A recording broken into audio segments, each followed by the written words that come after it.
আল্লাহ আলিমুন খবির। আমি আল্লাহ পাক জানি বৃষ্টি কোন সময় হবে, যা মানুষের জন্য রহমত এবং বরকত।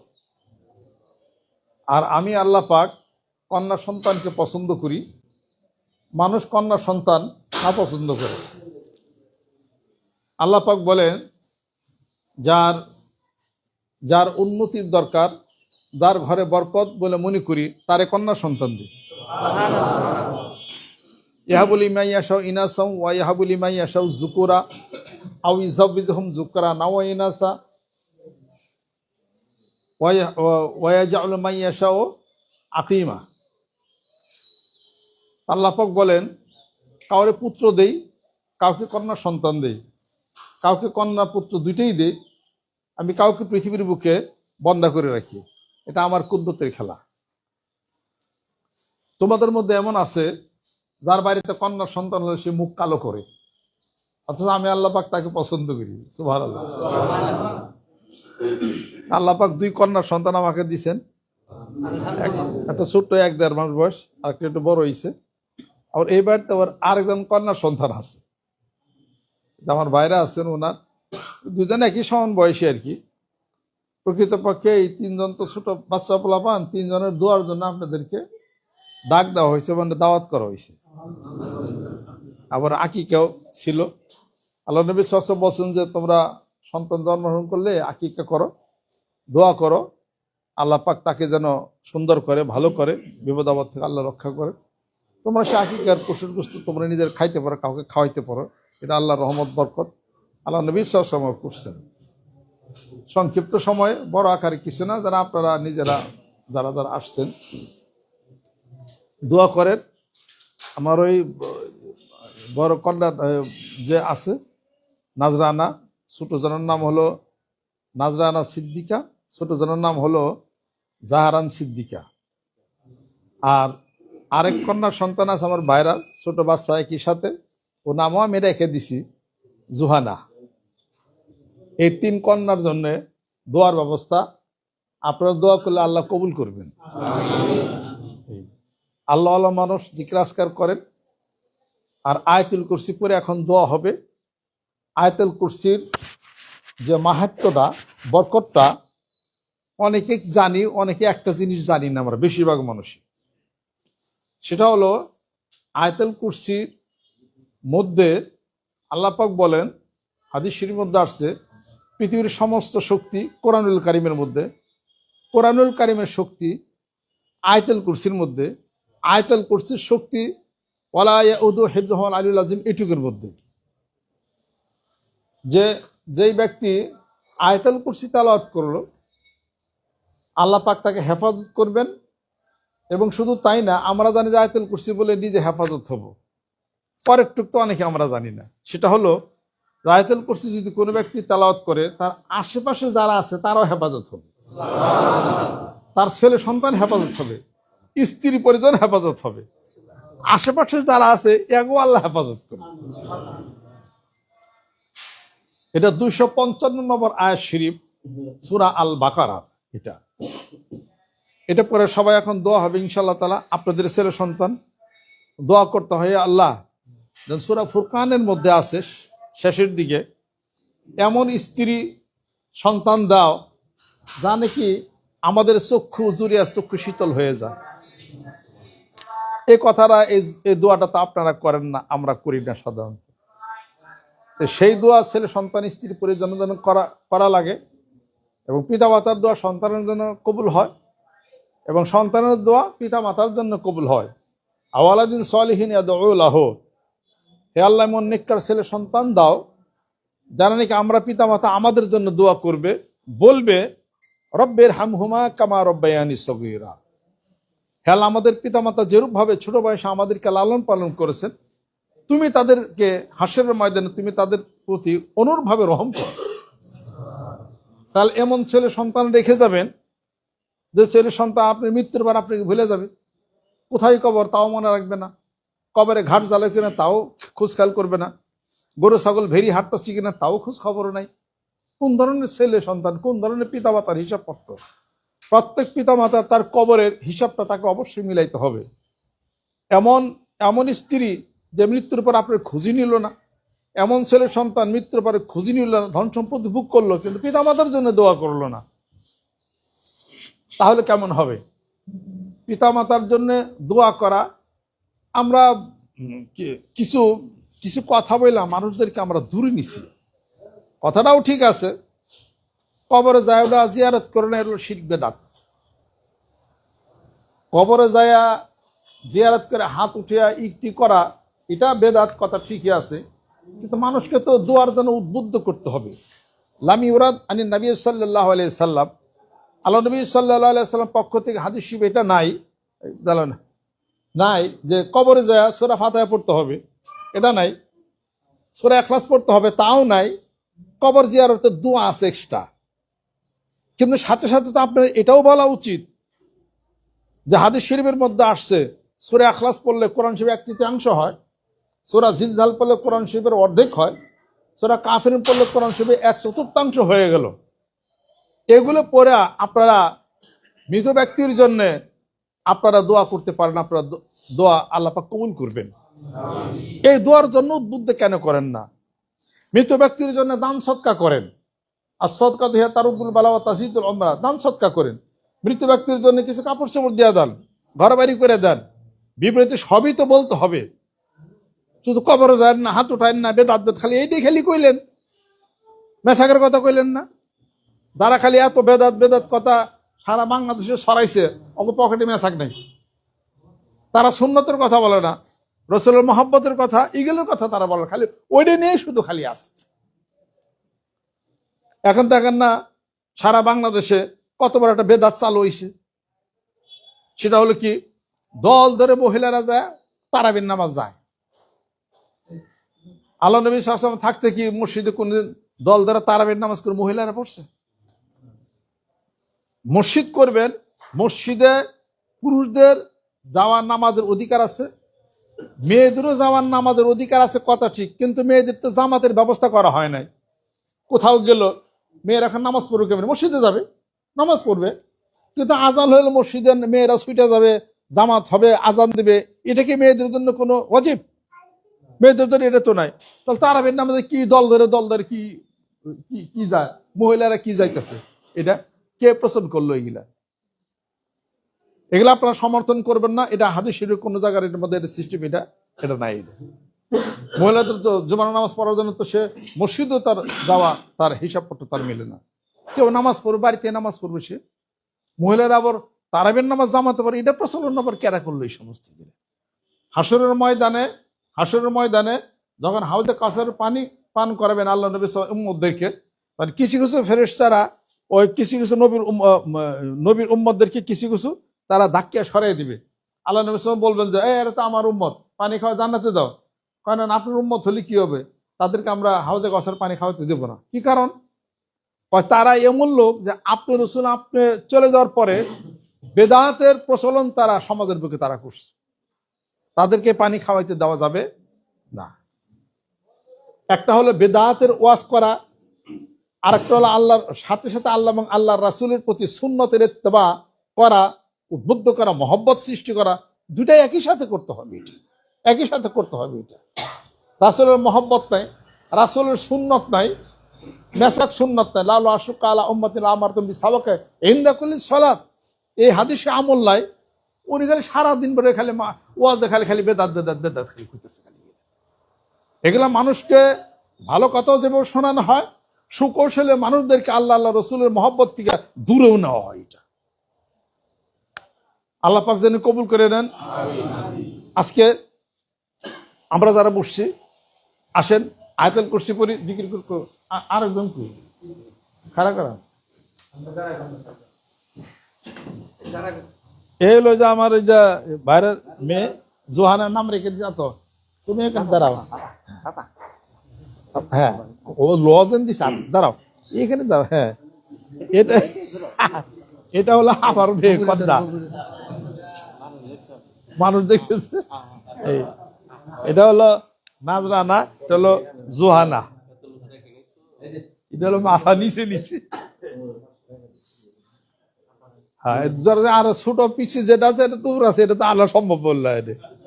তিনজনের জন্য আপনারা দোয়া করবেন, আল্লাহ পাক যেন কবুল করে নেন, রহমত বরকত আল্লাহ পাক যেন নাজিল করে দেন। আর কেউর কথা শোনার দরকার নাই, মানবেন কি কোরআন, মানবেন কি হাদিস শরীফ, তাই তো? পরটুক মানবেন না সুন্নত, এইটাই তো কৌশলের কথা। একদল বলতেছে কোরআন মানো, এটাও ভুল, হাদিস শরীফ হাদিস এটাও ভুল। আসলে মানতে হবে কোরআন, মানতে হবে হাদিস শরীফ, মানতে হবে সুন্নত। সুন্নতের কথা যখনই আসবে তখনই সাহাবাদের জীবন চরিত্র আপনার মনে আনতেই হবে সেটা। এজন্য স্লোগান হলো আল কোরআনের আলো ঘরে ঘরে জ্বালো, আল হাদিসের আলো ঘরে ঘরে জ্বালো, সুন্নতের আলো ঘরে ঘরে জ্বালো, আত্মশুদ্ধির আলো ঘরে ঘরে জ্বালো, বায়াতের আলো ঘরে ঘরে জ্বালো। এই সব মিলিয়েই তো কাজ আপনাকে করতে হবে। অতএব আসেন, আল্লাহ নবী সাল্লাল্লাহু আলাইহি ওয়াসাল্লাম ফরমান ইরশাদ করেন, তারাকতু ফিকুম আমরাইন লান তাদিল্লু মা তামাসসাকতুম বিহিমা কিতাবাল্লাহ ও সুন্নাত রাসূলি। আমি রাসূল তোমাদের জন্য দুটো জিনিস রেখে গেলাম, কোরআন এবং আমার জীবনের অবস্থা। মান আলাইহি ওয়া আসহাবি আসহাবাতু কুল্লুহুম আদুল বিআইকুম ইক্তাদাতুম ওয়া হিতাদাইতুম আলাইকুম বিসুন্নতি ওয়া সুন্নাতুল খুলাফার রাশিদিন মাহদিন ওয়াদ্দু আলাইহা বিন্নাওয়াজিস। যেরকম সুবহানাল্লাহ। কোরআন মানো, তারপরে আমি নবীজি আমার জীবনের সুন্নত মানো, সাহাবাদের জীবন চরিত্র মানো, আমি যার উপরে আবার সাহাবারা যার উপরে। সুবহানাল্লাহ। কথাটা এত লম্বা, কথাটা খাটা করে খালি বুখারী শরীফ কয়েন না, কথা খেয়াল করছেন? শুধু বুখারী শরীফে ক্যাত কলা নিচ্ছে না, খালি ঘুরতেছেন। তিরমিজি শরীফ কই গেছে, তারপর আপনার নাসাই শরীফ কই গেছে, ওখানে ধাক্কা হালাই দিবেন, বলবেন সমস্ত হাদিসের উপরে আমল করার তৌফিক আল্লাহ পাক যেন এনায়েত করেন। আর যেই সমস্ত জাল হাদিস আছে তা যেন পরিত্যাগ যেন করতে পারি, এটা বুঝতে হবে। এই দেখেন সহবরাতের কথা, একদল খালি কইতেছে যে অমুকটা তমুকটা হাত্তার। সহবরাতে আলোক সজ্জা নাই, কথা ঠিক, এটা বেদাত। সহবরাতে হালুয়া রুটি খাবেন, এটাও বেদাত। সহবরাতে রাত্রিতে ইবাদত করবেন, এটা ঠিক আছে। কি ইবাদত করবেন? নফল ইবাদত করবেন, নামাজ, তাসবিহ, তাহলিল, জিকির আজকার সব। এখন আমরাও যাবার কি শিখেছে, নামাজ পড়ি 4 রাকাত 12 রাকাত এগুলো পড়ি, এটা নিয়ে আবার অনেক মানুষের ধাক্কা লাভ নাই কোনো। এটা তিরমিজি শরীফের মধ্যে আছে, ওটা ফালাই দিবেন ওটা। তো ওইভাবে নামাজ পড়বেন, এটার কোনো হুকুম নাই। কেউ পড়লে বরকত আছে, কথা ঠিক কে রাখেন? আপনি সারাদিন কোরআন শরীফ পড়লেন, সমস্যা কিছু আছে? সব পড়লেন না, তাতে কি হয়েছে? এটা কি হারাম হয়েছে কিছু? রাত্রিতে 12 রাকাত আপনি নামাজ পড়ছেন, ভালো কথা, যত পড়বেন তত সব। পড়লেন না, এটা তার কোনো হুকুম নাই আপনার। এটা অনুরূপভাবে সহবরাতে নামাজ আছে, তিরমিজি শরীফের মধ্যে আছে, যদি ওইভাবে পরে কেউ, এটা মুস্তাহাব, এটা সব তার হতে পারে। এটা তাই বলে বিরোধিতা করার তো কোনো কিছু নাই। এটা কেতাবের মধ্যে এটা রয়ে গেছে। আল্লাহ পাক যেন কবুল করে নেয়। উল্টাপাল্টা মানুষের কথা, ইউটিউবের ওয়াজ বয়ান শুনে মানুষের জীবনের অনেক সর্বনাশ মানুষ, আপনারা ওটা তালমিল করতে পারবেন না। ওটা আমরা লেখাপড়া হাদিস শরীফ ওই পর্যন্ত গেছি, আমরা জানি কোথাকার মায়ের প্যাচ কারা কারা কোন জায়গা দেয়, এটা আমরা ধরতে পারি এই জিনিসটা। হ্যাঁ, কাজে ওই কথা আপনারা শুধু খালি বানেন না, নিয়ত করবেন হাদিস শরীফ যা কোরআন হাদিস শরীফ যা মাদ্রাসা মধ্যে পড়ানো হয়, সব হাদিস শরীফে আল্লাহ আমল করার তৌফিক জেনে দাও। নাসাই শরীফ, ইবনে মাজাহ শরীফ, বুখারী শরীফ, মুসলিম শরীফ, তিরমিজি শরীফ, এগুলো হাদিস শরীফ তো এগুলোর মধ্যে যে সমস্ত হাদিস শরীফের বর্ণনাকারী রাবি তারা উলট পালট বলছে, ওগুলা আবার আলাদা করা আছে মৌজুয়া, যে হাদিসে মৌজু হাদিস শরীফ, ওটার প্রতি আমল করা যাবে না, সেগুলো আলাদা জাল হাদিস, ওগুলা মানবেন না আপনারা। কিন্তু যেগুলো আছে মুস্তাহাবের আমল করা যায়, সেগুলো মানবেন। আল্লাহ পাক যেন তৌফিক আল্লাহ পাক যেন এনায়েত করেন। আল্লাহ পাক যেন আমাদের অনুষ্ঠানকে আল্লাহ যেন কবুল করে নেন। আর সবার জন্য দোয়া করে আল্লাহ পাক যেন ছেলে সন্তানদেরকে সকালবেলা উঠে যেন আলিফ বাতাসা পড়ান, সকালবেলা উঠে যেন কোরআন শরীফ তেলাওয়াত করে, ছেলে সন্তান যেন মাদ্রাসায় পড়েন। আজকে আমি মাদ্রাসা, আমার পিতা যদি আমাকে না পড়াইতেন, আমি কি এই লাইনে আইতাম? আল্লাহ পাক যে ব্রেন আমার দিছে, আমার তো ইচ্ছা হলো ওই জজ ব্যারিস্টারের অনেক বড় অফিসার আমি হবো। এই জন্য তো আমি বইটুই কিনা ওই যে বিসিএসসি সব রেডি হয়ে গেছিলাম। আব্বা তো শোনার পর কয় বিসিএসসির বইগুলা আমাকে আছে, কয় আন ওই দিকে, এমন করে কইছে, মনে করছে আমার মনে দেয় এটাই দিব। সব আনছে আব্বা, এই যে সব কিনা ইটি সব রেডি করছে। এখানে থিয়া দাও, গাঠটি বান্ধ, রশিদা বান্ধ, তাড়াতাড়ি বানলাম। কয় যে পানি আছে না পুকুরে, ফালাই দাও। বা আমি সব রেডি করছি, কেমনি তোমারে ছোট্টবেলা আমি আল্লাহরে দিয়ে দিছি, ছোটবেলায় তোমার আমি আল্লাহরে দিয়ে দিছি, তুমি এখন বিশেষ টিশেষ কইরা বড় অফিসার হইবা, তাহলে আমি যে আল্লাহওয়ালা কাম করি, কাম করবো কারা? তুমি তো আমার এক পোলা, তখন আমার ছোট ভাই। যাই কিছু এই অবস্থা, ও তখন ছোট আর কি, কয় এটা এটা সম্ভব হবে না এটা। আর তুমি ছোট্ট থাকতে তোমারে ইসাক রহমতুল্লাহ ওখানে নিয়ে গেছি, ভাবছেন এটা এই নিয়ে গেছি, নিয়ে যা, তুমি তো হারাও নাই, তুমি হারিয়ে যাও না লক্ষ লক্ষ মানুষের সামনে, তুমি তো হারিয়ে যাও নাই, তুমি তো হারিয়ে যাও নাই কে? আর আল্লাহ তোমার রক্ষা করছে। তুমি এগুলো পরে অফিসার হবে, ই হইবে, এটা এটা কি হবে? এটা এটা হবে না, সব বন্ধ, সব সব বন্ধ। এরা এই তুমি ইউনিভার্সিটি চান্স পাইছো, আরবিতে পড়বা, অ্যারাবিক লিটারেচার অ্যান্ড হিস্ট্রি, এই নিয়ে পড়া শুরু করলাম। আমার সব বন্ধ, কলেজের লেকচার, ইউনিভার্সিটির লেকচার, এটা ওটা হ্যান ত্যান বিশেষ টিশেষ সব আল্লাহ আব্বা সব বন্ধ করে দিলেন সব। এটা দরকার নাই করো, তুমি যে মাদ্রাসে পড়বা, জিকির আজকার করবা, আমার জন্য দোয়া করবা, এটা আমার সবচেয়ে পরম পাওয়া। আর আল্লাহ পাক তোমাকে ঠেকাবে না, তোমার রিজিক আল্লাহ পাক নির্ধারণ করে রাখছে। আজকে যদি আমাকে মাদ্রাসা না পড়াতে, এই লাইনে না আসতাম, তো এদিকে হইতো এটা। তা আপনার ছেলেপেলেদেরকে মাদ্রাসায় পড়ান, সুশিক্ষা শিক্ষিত করেন, আল্লাহ পাকের জিকির করেন, একদম পীরের কাছে বায়াত মুরিদ করে দেন, সে আপনাকে সম্মান করবে, শ্রদ্ধা করবে। আমরা তো পিতা মাতারা তো কিলাই না বা মারি না, সবাই হিসাবপত্র মিলে চলি। আপনাদের ছেলে সন্তান তাই হইব, সুবহানাল্লাহ, সবার শেষে আল্লাহর ওলি যাব। অন্তত পক্ষে যদি মাদ্রাসায় পড়ান সম্ভব নাও হয়, পীরের কাছে বায়াত মুরিদ করে দেয়া, আমল আকীদা জানি ভালো থাকে, দুই বেলা জিকিরটা যেন ঠিক মতো করে। আল্লাহ পাক যেন কবুল করে নেন, রহমত করে দেন, বরকত আল্লাহ পাঠাগুল করে দেন। এখন আমাদের কাজ শুরু হয়ে যাবে। আসেন সবাই, আজকে অনুষ্ঠানে যারা আসছেন, দোয়া করি আল্লাহ পাক যেন এই বাচ্চাদেরকে যেন কবুল করে না। আমার ছেলে সন্তান আছে, সবাই আল্লাহ রহমত, এই বাড়ির আহাল পরিবার সবাই আল্লাহ পাক যেন রহমত বরকত আল্লাহ পাক যেন সকলে গায়ে গায়ে ডাইন হাতদের গোনার জন্য তওবা হয়। নিয়ত করি যে আমি এখন বয়াত বা মুড়ি জন্য এখন হয়ে গেলাম। আউযু বিল্লাহি মিনাশ শাইতানির রাজিম, बिस्मिल्लाहिर रहमानिर रहीम।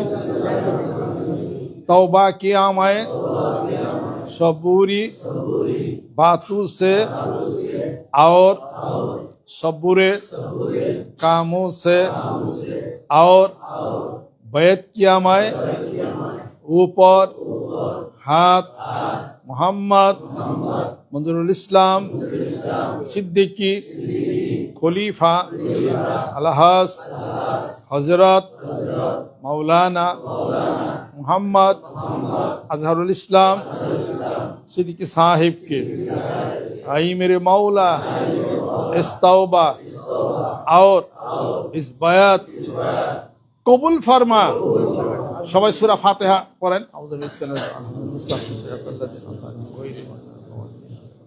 সূরা ইখলাস পড়েন,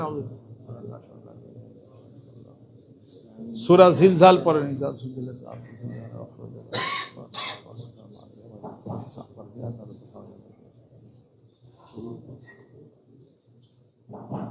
সূরা কাফিরুন সবাই পড়ি। ইয়া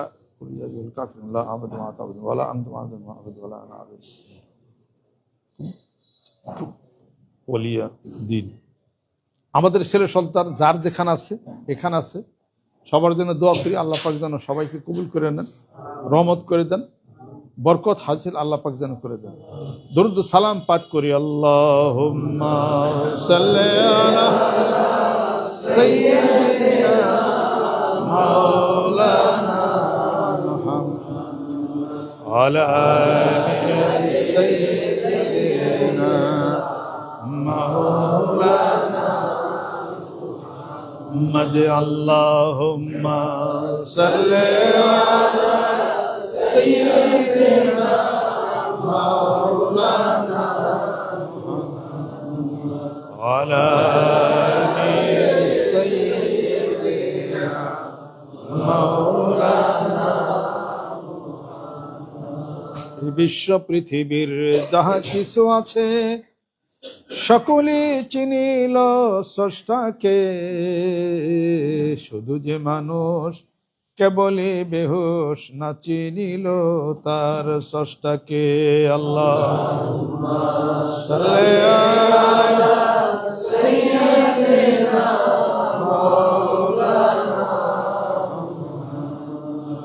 على